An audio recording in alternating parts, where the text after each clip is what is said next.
I want to remind you that when you are in the presence of God, always show reverence.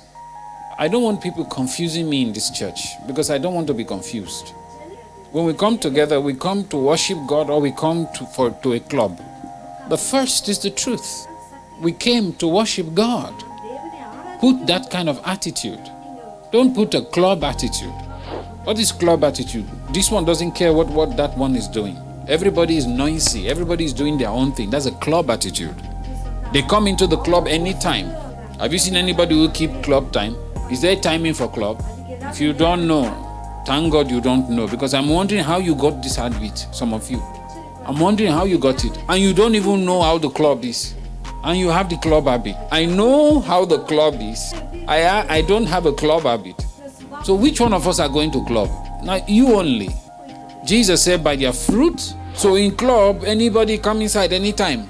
Loud music. Somebody is vomiting there. Nobody cares. Somebody is coughing there. Blah, blah.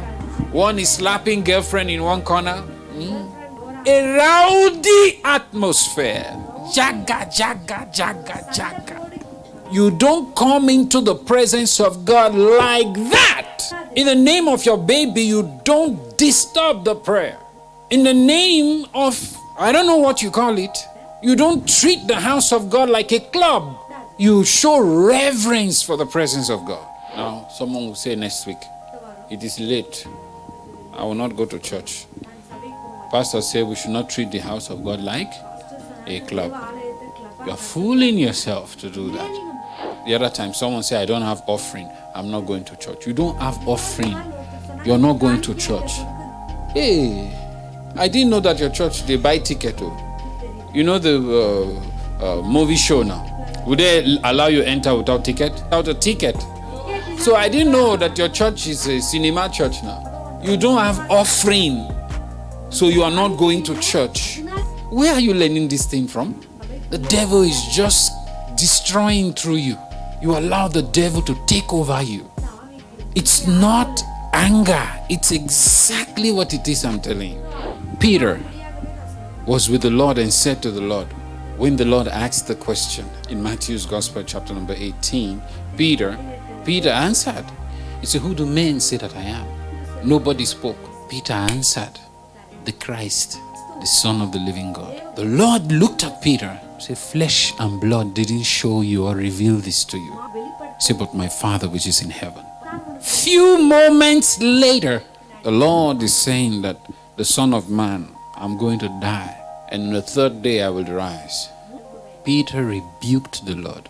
The Lord looked at Peter again and said, Satan, that's what he said, go behind me. You don't respect the things of God. You don't honor the things of God. You don't follow the things of God. Some people will say Jesus abused them and they will leave the discipleship.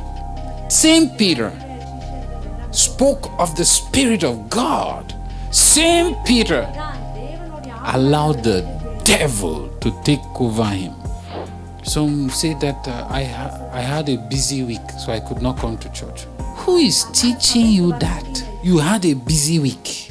So one day, 2 hours in one day, you could not come to church. Who is your pastor?